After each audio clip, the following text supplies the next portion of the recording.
திருச்சி மாநகராட்சியுடன் கிராமங்களை இணைக்கும் முடிவை எதிர்த்து பொதுமக்கள் சாலை மறியல் போராட்டம் நடத்தி வருகின்றனர். இது குறித்த கூடுதல் விவரங்களை செய்தியாளர் லெனினிடம் நாம் கேட்கலாம்.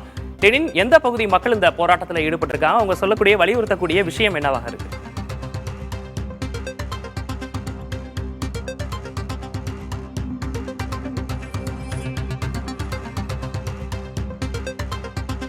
மாநகராட்சியுடன் கிராமங்களை இணைக்க எதிர்ப்பு தெரிவித்து திருச்சியில் மறியல் போராட்டம் நடைபெற்றுக் கொண்டிருக்கிறது. மாநகராட்சியுடன் கிராமங்களை இணைக்கக்கூடாது என கிராம மக்கள் வலியுறுத்தி அங்கு போராட்டத்தில் ஈடுபட்டிருக்கிறார்கள். மாநகராட்சியுடன் கிராமங்களை இணைக்க எதிர்ப்பு தெரிவித்து ஏராளமான பொதுமக்கள் அங்கு சாலையில் திரண்டு போராட்டங்களில் ஈடுபட்டிருக்கக்கூடிய அந்த காட்சிகளை பார்க்கிறோம். திருச்சி மாவட்ட ஆட்சியர் அலுவலகம் முன்பாக இந்த சாலை மறியல் போராட்டம் நடைபெற்றுக் கொண்டிருக்கிறது. மாநகராட்சியுடன் கிராமங்களை இணைத்தால் 100 நாள் வேலை திட்டம் பறிபோய்விடும் என மக்கள் வேதனை தெரிவிக்கிறார்கள். அதோடு சொத்து வரி, வீட்டு வரி உயர்ந்துவிடும் என்ற காரணத்தையும் அவர்கள் முன்வைக்கிறார்கள். திருச்சி மாநகராட்சியுடன் கிராமங்களை இணைக்கும் முடிவை எதிர்த்து பொதுமக்களின் சார்பாக அங்கு சாலை மறியல் போராட்டம் நடைபெற்றுக் கொண்டிருக்கிறது. திருச்சி மாவட்ட ஆட்சியர் அலுவலகம் முன் இந்த சாலை மறியல் போராட்டம் நடைபெற்றுக் கொண்டிருக்கிறது.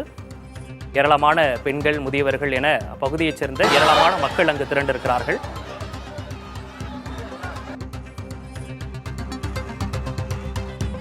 மாநகராட்சியுடன் கிராமங்களை இணைக்கும் பட்சத்தில் சொத்து வரி, வீட்டு வரி உயரும் அபாயம் இருப்பதாகவும் அவர்கள் வேதனை தெரிவிக்கிறார்கள்.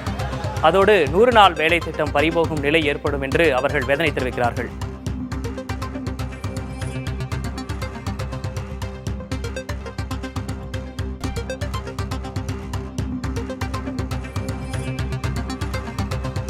மாநகராட்சியோடு கிராமங்களை இணைக்கக்கூடாது அப்படின்னு வலியுறுத்தி திருச்சியில் தொடர்ச்சியாக போராட்டம் நடைபெற்றுக் கொண்டிருக்கிறது. திருச்சி மாநகராட்சியுடன் கிராமங்களை இணைக்கும் முடிவை எதிர்த்து பொதுமக்கள் சாலை மறியல் போராட்டம் நடத்தி வருகின்றனர். இது குறித்த கூடுதல் விவரங்களை செய்தியாளர் லெனினிடம் நாம் கேட்கலாம்.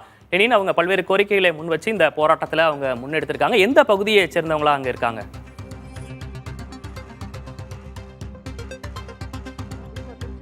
முதல்ல 60 வார்டுகளோடு தொடங்கப்பட்டது. அதற்கு பிறகு திருவரம்பூரும் இணைக்கப்பட்டு அதனுடைய சுற்று வட்டார பகுதிகளும் இணைக்கப்பட்டு 65 வார்டுகளாக திருச்சி மாநகராட்சி என்பது விரிவு செய்யப்பட்டது.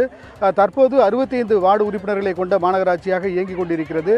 இந்த மாநகராட்சியை மேலும் விரிவுபடுத்துவதற்காக 100 வார்டுகளோடு கூடிய திருச்சி மாநகராட்சியை விரிவுபடுத்துவதற்கான பணி என்பது அறிவிக்கப்பட்டிருக்கிறது. அந்த அடிப்படையில் திருச்சி மாநகராட்சியை சுற்றி இருக்கக்கூடிய 27 கிராம பஞ்சாயத்துக்களை ஒன்றிணைத்து இந்த மாநகராட்சியை விரிவுபடுத்தி 100 வார்டு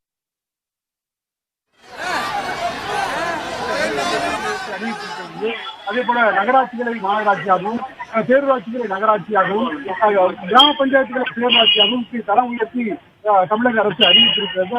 அந்த விதத்தில் கிராமங்கள் இந்த நாட்டினுடைய முதுகெலும்பு என்று சொல்லக்கூடிய இந்த கிராம பஞ்சாயத்துடைய எண்ணிக்கை என்பது படிப்படியாக குறைக்கப்பட்டு வருகிறது.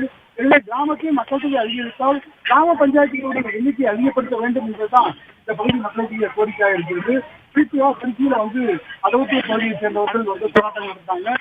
தற்போது இன்று காலை தேசிய கொடியோடும், கருப்பு கொடியோடும், கட்சி சார்பற்ற விவசாய சங்க கொடியோடும் திருச்சி மாவட்ட ஆட்சியர் அலுவலகத்தை நோக்கி பேரணியாக வந்தார்கள். அதற்கு பிறகு திருச்சி மாவட்ட ஆட்சியர் அலுவலகத்தினுடைய அந்த பிரதான கதவுகளை முற்றுகையிட்டு போராட்டம் நடத்தினார்கள். அவர்கள் மாவட்ட ஆட்சியர் அலுவலகத்திற்குள் அனுமதிக்கப்படாத நிலையில் அவர்கள் தொடர்ச்சியாக 1 மணி நேரத்துக்கு மேலாக சுத்தரிக்கும் வெயிலையும் பொருட்படுத்தாத சாலை மறியல் போராட்டத்தில் ஈடுபட்டார்கள். தங்களை மாநகராட்சியுடன் இணைத்தால்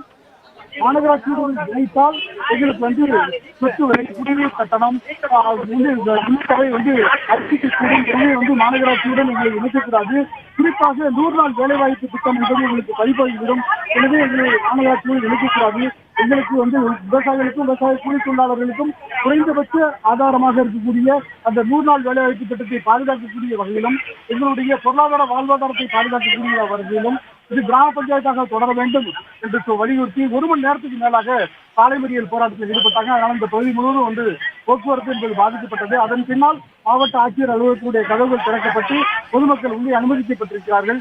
இந்த பொதுமக்கள் தற்போது மாவட்ட ஆட்சியரை நேரில் சந்தித்து மனு கொடுத்து தங்களுடைய கோரிக்கையை வலியுறுத்துவதற்காக காத்திருக்காங்க.